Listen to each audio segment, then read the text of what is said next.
Hello there, Aries. Welcome to your no tarot reading. So, when I was shuffling out the spread, I saw two images for you, and I'm not sure which one comes first, but they're definitely related. So I'm just going to relay those images to you, and then we'll go over the spread, okay? So the first thing that I saw, which was pretty amazing, was you're at a scene at a circus, okay? And there is a big cannon, and this was back in the days where they shoot people at cannons.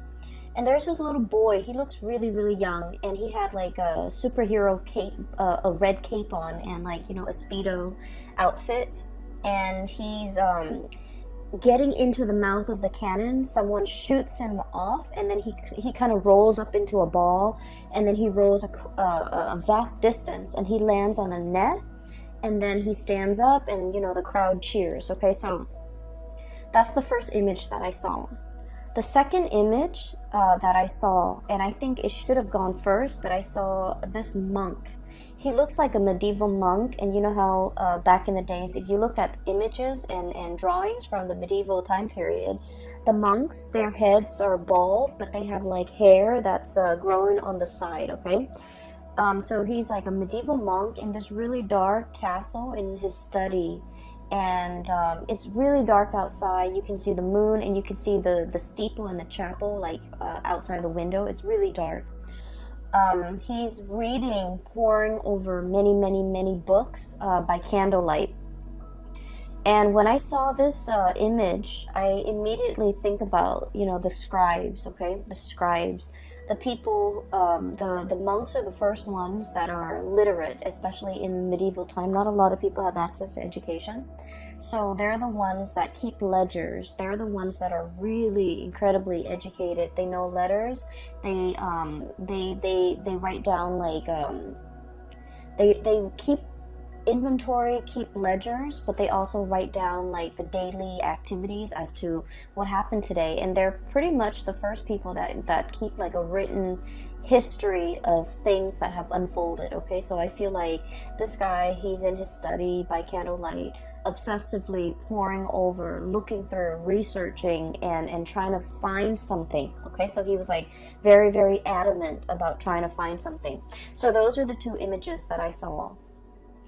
And it was really difficult for me to try to get those images to kind of like tell the story, okay? So what I feel is happening here is there's something that you are doing. And I feel like for many of you, this is a part of like a job. For those who are self-employed, I feel like you're trying to launch something. And you're obsessively trying to do the preliminary background research, the market research. I'm hearing like patent. So for some of you, you might be inventors. You might be poring over all the patent history to make sure that this thing that you are trying to bring forth into the world has not been done before, like a violation of patent, for example, patent laws. And then I feel like for others of you, especially if you're not self-employed, you're working for other people, I feel like you're trying to look into the regulations, the rules and the regulations as to how something was done in the past, and then you're trying to bend the rules, okay? I feel like there's something here about not wanting to follow what was done in the past, wanting to trailblaze, wanting to create your own path. And I feel like you don't have a precedent. You don't have like, the thing that comes before for you to guide you. You're kind of like starting from scratch. You're starting on your own. And I feel like there's a lot of risk associated with it, okay? Hence the little kid being launched out of the cannon, okay? So like, I feel like in some way physically you're thinking like, how is this going to work? What exactly is it going to look like? And so it hasn't been done before, so you don't have an example to go by.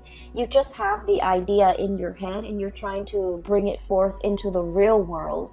And the real world is like constrained by the law of physics. And so you're just, trying to do that research into a field or into an area, a specific a specific field that you're not very familiar with, okay? And so I feel for many of you, this is like a very huge new undertaking that you're planning to start off, and you feel that it's gonna have like a tremendous yield, either financially, monetarily, or just, you know, it's something that you feel that needs to be done, and you're the person that wants to lay out the preliminary groundwork for this, okay? So this is like a huge undertaking that you're kind of like a responsibility that you're taking on, mainly because I do feel for many of you, normally you don't have the patience to kind of like, you know, do the research, sit there and pore over volumes and volumes of things to dictate how this is gonna happen. But for some reason, for some of you, you might be personally invested in it, or you might feel like, no, this is the right thing to do. I want to do it right, or I want to do this for somebody. There's like an emotional connection, or like an emotional reason why you want to do it. For others of you, you're like somehow invested in it, where you're just like, no, this is something that needs to be done because it's going to lay the groundwork for what's to come, and I want to lay the groundwork in the direction that I want to see things happen in the future, okay? I do sense we have here the Judgment card and the Justice card, okay? So this deals heavily with legality. The Justice card, this is about weighing out the pros and cons, okay? What is right morally, ethically, versus what is right like internally. And then we have here the Judgment card as well. Light bulb moment, okay? Some major idea that you are trying to bring forth into the world. It's almost like I'm getting a very strong like Aquarian, you know, influence here, where you're like so ahead of your time. You have these ideas swirling in your head, and I feel like you're trying to conceptualize it. You're trying to make sense of it. You're trying to like sort out these creative ideas, put them into little neat boxes so that you can understand exactly what you are trying to work with. I also feel like it's a major ethical or a moral issue that you're grappling with, okay? Whenever we are linked up with laws and legalities and rules and regulations, I feel like especially for many of you, you have an innate sense of what is wrong and what is right. And I feel like there might be some type of a moral conflict between what you feel is right, what you feel is wrong, versus what the laws dictate is right, or what the law dictates is wrong. So there might be some type of a legal framework, or just some type of a framework that you're working within that you feel needs to be changed, and you're trying to find justifications for how to change it. You're trying to find evidence. You're trying to find like nuances in the law so that you can bend them. And I feel like you're doing this because internally you're driven by your own sense of what's right and what's wrong. And so you're trying to, you know, shape it or fashion it in a manner that speaks to you. So I feel like for many of you, there might be a situation in a work environment where you're just like, this is not fair. This on paper, it says this, but in my mind, in my head, in my heart, it feels wrong. And so you're trying to, you know, find a way to get around it, is what I'm sensing. Okay, so this is coming in really, really strongly. And then going to the second image, this is what I'm sensing here, is there's a situation where, once again, you know, you're trying to bring things forth into the world. It requires a lot of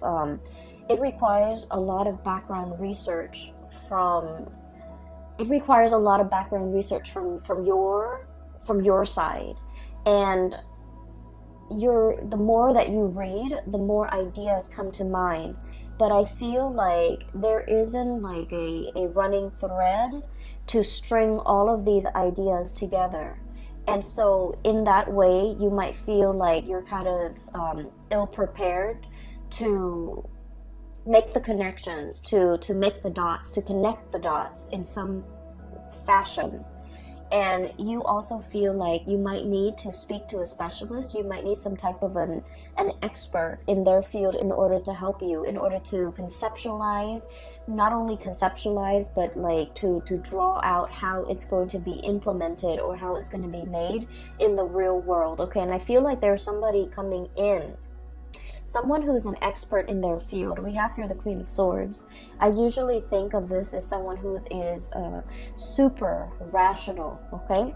They work with rules, they work with laws, they work in the legal profession, and they are also, their mind is really, really fast when it comes to making connections, connecting the dots between one disparate idea and connecting it to another. So I feel like if you're kind of like fumbling around in the dark and you're just like, I need help, I really don't quite understand how to make sense of everything that's in front of me, the more research I do, the more I read up on something, the more confused I get, or the more ideas that come out of it, and I just feel scattered and I feel all over the place. I feel like you have an expert coming in that is going to be able to help you through this process, that's going to be able to make sense of it for you. For some of you, I do feel like, you know, it's just like there are too many things, too many interests, too many hobbies, too many ideas you want to get off the ground, and you don't even know what to do first. So I do feel in a way that the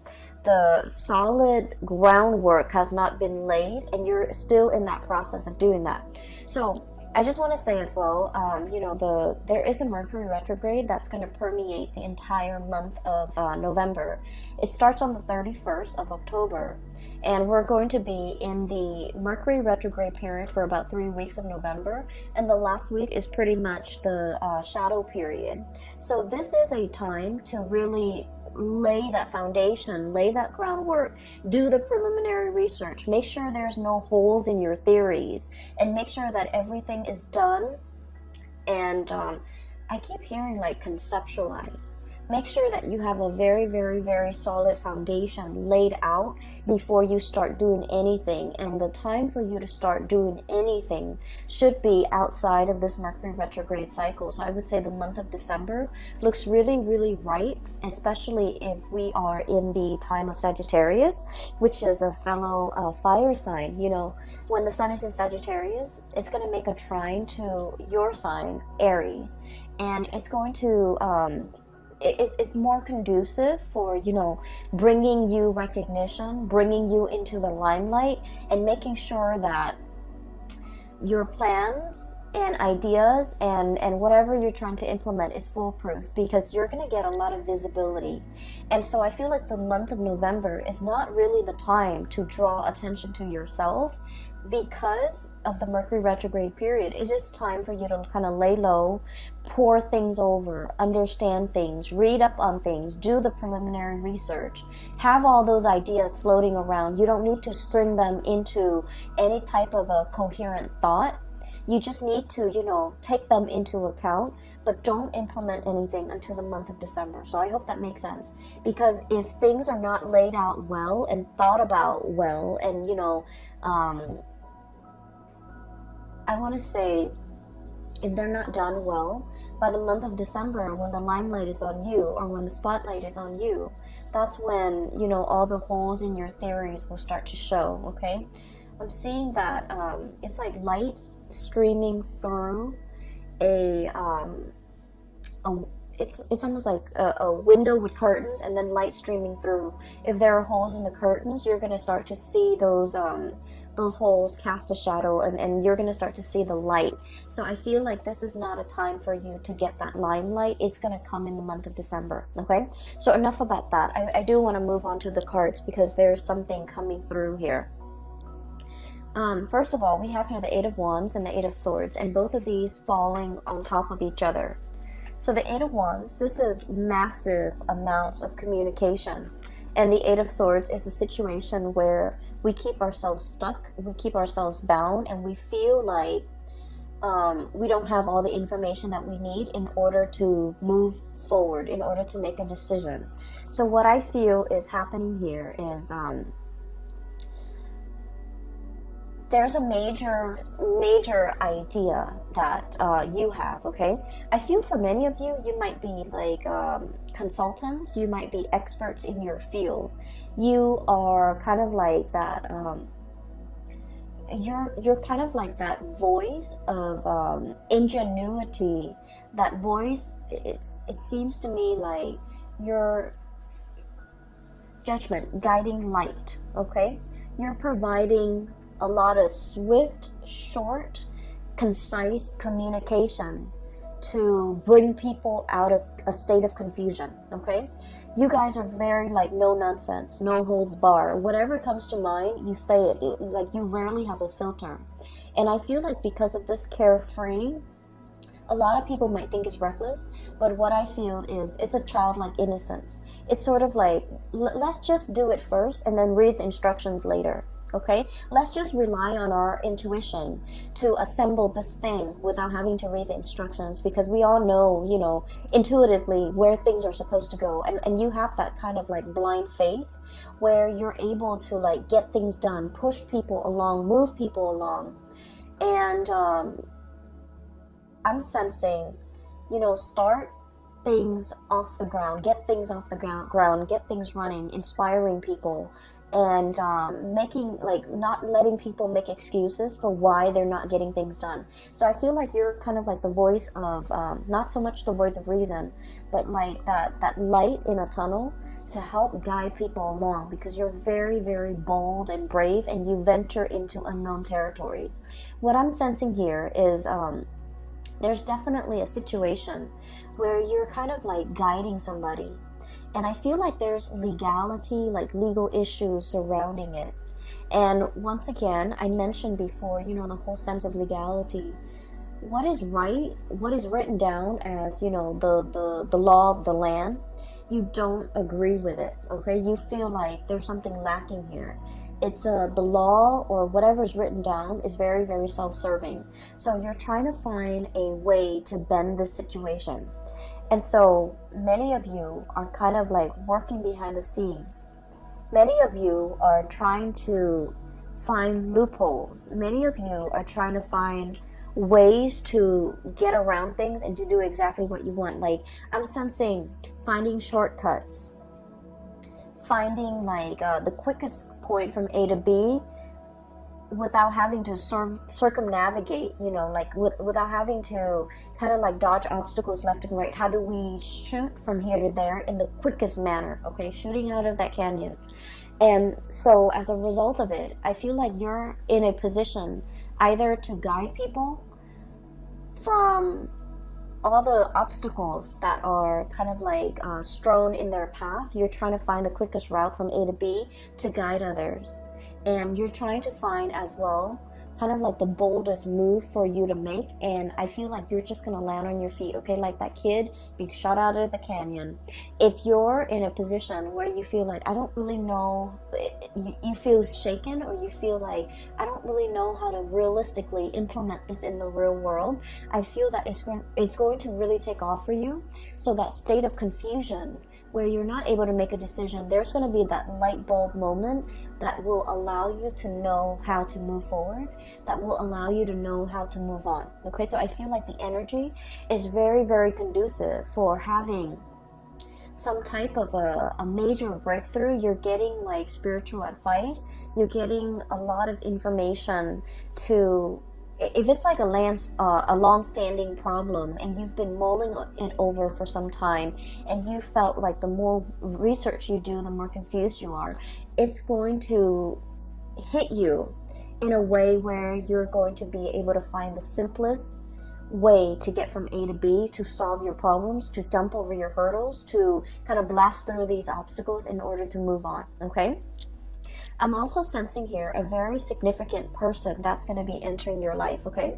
We have here the Queen of Swords. So this is air sign, air energy, Aquarius, Gemini, Libra. And what I feel is, for those of you who are dealing with an air sign, or even dealing with somebody who's a little bit more on the icy end, They ask a lot of questions. They try to really understand you. I feel like polar opposites. Okay, so your polar opposite might be Libra, and Libras are kind of like the lawyers of the zodiac. They like to ask questions. They like to see both sides of the story. They like to they ask a lot of questions because as an air sign, they like to know. They like to learn. They like to understand things from with like they like to have like a holistic view of a situation before they form their opinion or make up their mind. And so if you're dealing with someone like that, it doesn't have to be an air sign. It's just they exhibit the energy of someone who asks a lot of questions and they want to understand. You're going to feel a little bit like you're under scrutiny, like you're under a microscope. Like they're judging you, or they're judgmental, or they're trying to poke holes in your theories.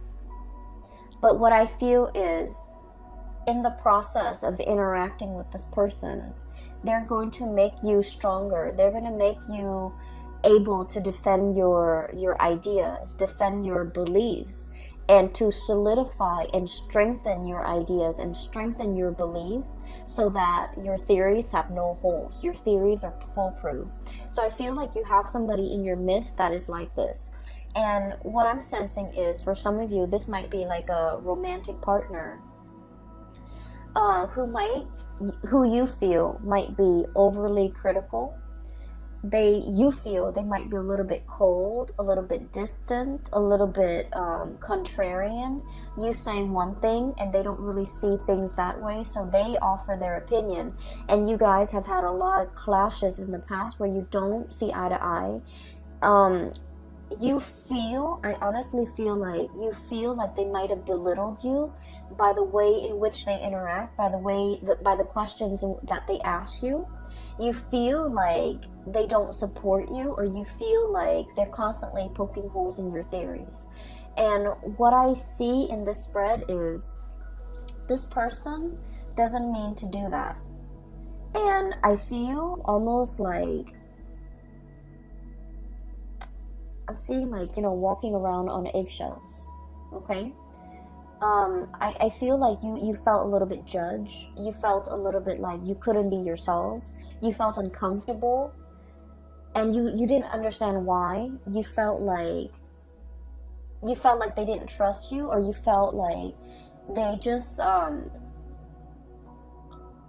they shoot down your ideas. You felt very unsupported, okay?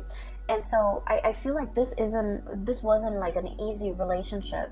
For some of you, this could be, I definitely feel a very strong love connection. So it could be like a love interest, a love partner, or even like a family member that you, for whatever reason, you really wanted to please this person, okay?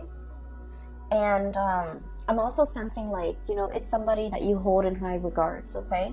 They're on a pedestal. They're on the scale here. That you hold them in really high regards, and for whatever reason, you are very eager to please this person. You really like this person.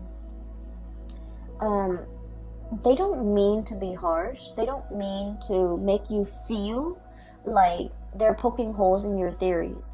It's just they can't help themselves. The way if their curiosity is piqued, if you're saying something that really strikes at one of their many interests, they're going to ask questions. They're going to ask a lot of follow-up questions, and it can feel really uncomfortable. And you're not the first person that they have made feel like they're under scrutiny, like they're under a microscope, like they're cross-examining you.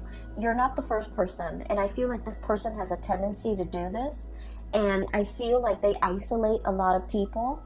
They might have isolated friends because of their behavior. So I'm sensing here a person that doesn't mean it. They don't mean any harm, and they don't understand how they come across, and they don't understand how harsh they are with their words and their judgment, and they don't understand that people feel judged or feels that they're too judgmental, and people feel uncomfortable in their presence, okay? So I feel like you're dealing with a situation like that, where somebody might be asking you, and they're asking you so that they can understand where you're coming from, so that they can understand your ideas.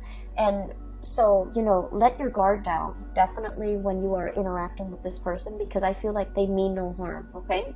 When we're coming from a space, anytime we're coming from a space where we are constantly questioning somebody else's motives, Three of Cups, this is a celebratory card, an exchange of communication, ideas, getting together, having a really, really good time, and you have this, you know, a flow, a really soft, I want to say a soft flow of energy. And then there's like, you know, mutual exchange, right? Of ideas, of energy, of support. And then all of a sudden this person comes into the picture and they're kind of icy and rational and just, you know, stone face, poker face, so you don't really know where they're coming from. So I feel like, you know, they have a habit of doing this and they're not really aware of it. And so anytime that we have an interaction with another person, we just need to take everything at face value, because I feel like the minute somebody feels like, you know, like a perceived slight, or you get a perception that someone is like negative or trying to shoot down your plans, the minute we get defensive in a social interaction, that's when we kind of like imagine things or energies that are not there. So I feel like in this situation, it is best to let our walls down. If they ask questions, just answer their questions. And I feel like it's going to create a more even flow of energy, okay? For some of you, you have somebody in your vicinity where there were like a lot of communication, like we have here, you know, arrows of love, a lot of communication happening all at the same time, and things are great. And then you go through a period where there's like zero communication, Eight of Swords, being stuck in a prison of swords, and you're just like, what just happened? Which way do I go? So I feel like you're dealing with someone who you feel is blowing very, very, very hot and cold. You don't know from one day to the next where you stand with them. I keep hearing bipolar.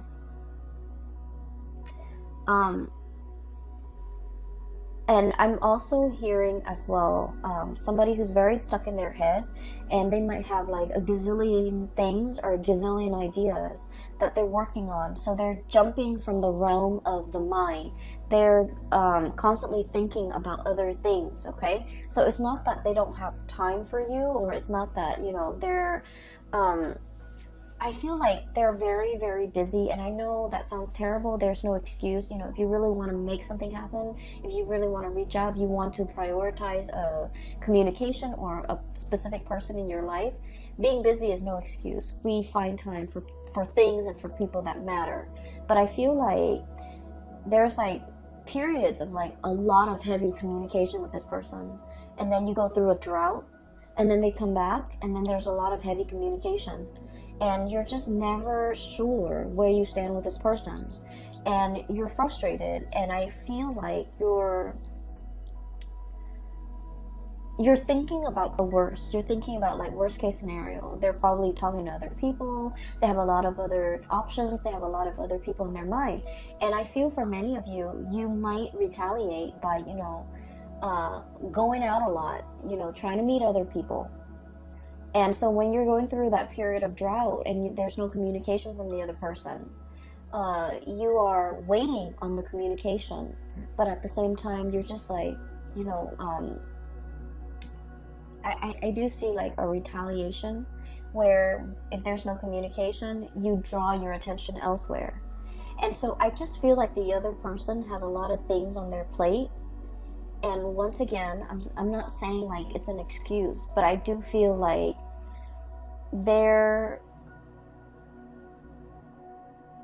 I'm sensing like you and the other person, the way in which you do things are very different.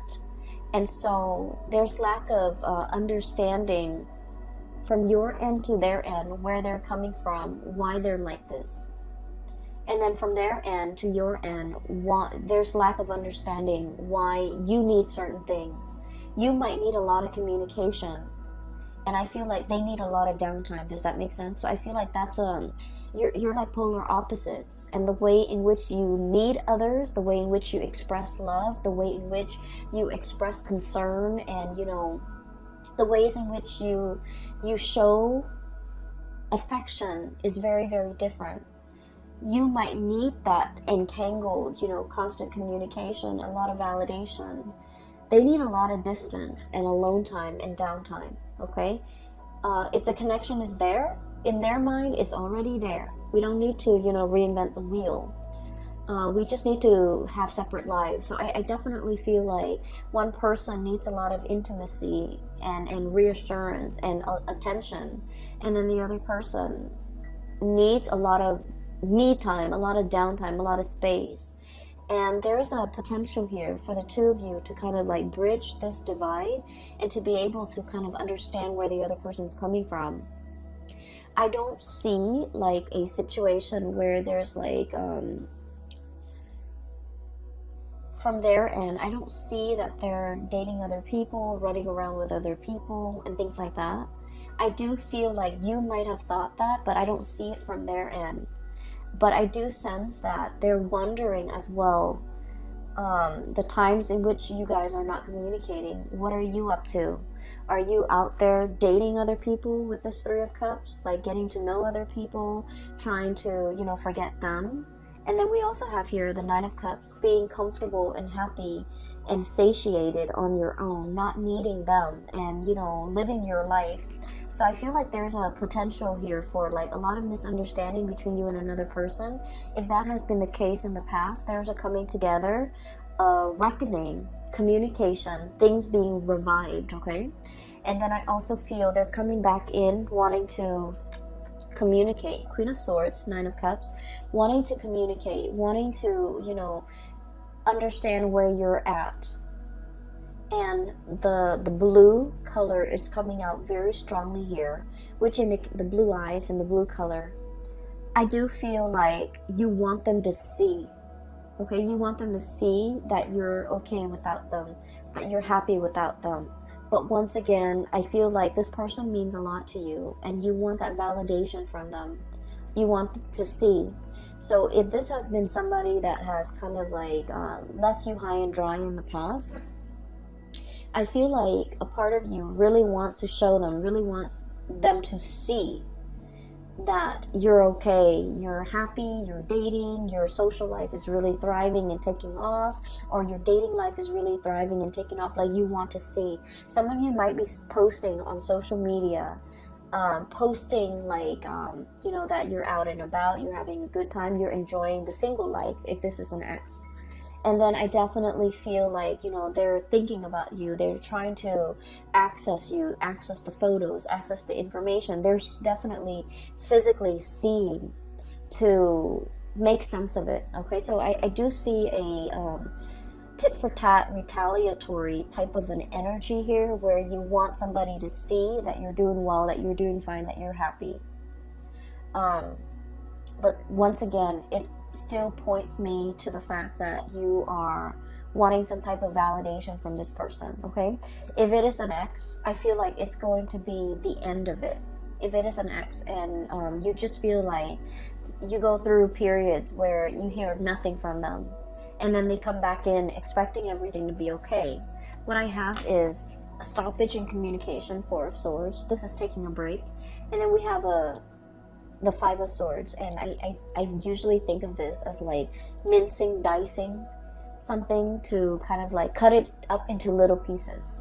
It's like, I no longer need this connection, I no longer need this communication. I've been waiting for so long. It's finally coming in at a point where I'm at peace with myself, I'm happy, and I'm doing really well, so I don't need it. So I feel like many of you will be at a position where you get to kind of like give this person a piece of your mind.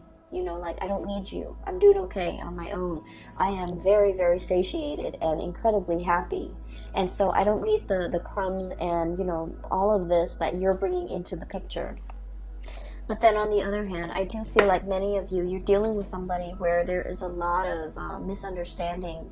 What they need and what you need are totally different things. You might want to be the one, you know, going out, having fun, wanting to be the life of the party. And the other person, they crave a more peaceful, a quieter existence. And I feel like there will be like a bridging of the gap where the two of you will kind of like meet in the middle and try to, I want to say like compromise, okay? Like compromise. So I'm getting a very strong polar opposite here. And once again, your polar opposite is Libra. Libra is coming out very strongly in this spread. So for just a warning, for those of you who are dealing with a Libra person, I do sense there's a lot of misunderstanding, and I would just urge you to kind of, you know, slip yourself in their shoes to really understand and mull over and think about what they have said to you in the past, because I feel like you guys are talking over one another. You're speaking from here, they're here, and then the it's like, you know, the two shall never meet. So I feel like there's a lot of potential for misunderstanding. And so you kind of have to go back, cycle back into your, you know, memory Rolodex of all the conversations you've had, of all the things that they've told you, because I feel like they might have said a lot of things and you misinterpreted a different way. And likewise, you know, this energy flows both ways. You might have said things that they have completely misinterpreted. And so I feel like there's a definitely miscommunication that can be fixed, and the distance can be bridged between you and this person, okay? In particular, if you're dealing with a Libra, because I feel like one person feels like the other person is withholding information or withholding affection, and so they find affection elsewhere. And that can be you or that can be them. But I feel the energy of one person wanting to retaliate because the other person, they feel the other person is withdrawing. And so they, you know, find affection elsewhere, find attention elsewhere, seeks attention elsewhere. And then I also feel like when one person wants to be, you know, wants to cuddle, wants to be intimate, the other person is like tired. And so your timing is really off. Your communication is really off between the two of you. And I feel like, you know, that's a situation that can be easily fixed with just the right communication, with just, you know, letting the barriers fall down and approaching one another with like an open mind. Okay? So I just feel like there are a lot of issues here that can be hashed out, that can be revisited for resolution, for reconciliation, okay? I definitely feel reconciliation between you and a person that you feel might not have time for you. They might have had like very inconsistent communication. So I feel like that's coming in. But either way, I do feel there is a really strong love connection here where you are dealing with a polar opposite. And I do sense as well, there might have been a lot of difficulties in the past when it comes to resources, sharing resources. Resources might have been very scarce, but the two of you have finally kind of like bridged that gap. Two people are really, really doing well, and they're pulling together their resources. 7 of Pentacles here, okay? Waiting for that harvest. But this is like a long-standing process. Nurturing something, watching it grow over many, many months, okay? Over a long period of time, many years for some of you. So I feel like things are looking really good, especially if you have a partner and you both share resources and things have been hard in the past. There's going to be a major uplift, escalation, and resolution when it comes to financial resources, all right? So Aries, I'm going to leave it at that. All right, I wish you all a very wonderful November 2019. And if you are interested in a personal reading, I do have a link in the description box below for a colleague of mine. Her name is Bridget. She is phenomenal. I highly recommend that you get a reading with her. The link is in the description box below. And also, if you're interested in this deck, the local artist has reached out to me, and she told me, you know, to include a link to her website where you can purchase this deck as well as all the other artwork that she has available for sale. The link is also in the description box below. Okay, I wish you all the best, and I will be back for the month of December, and I'll talk to you guys soon. Take care.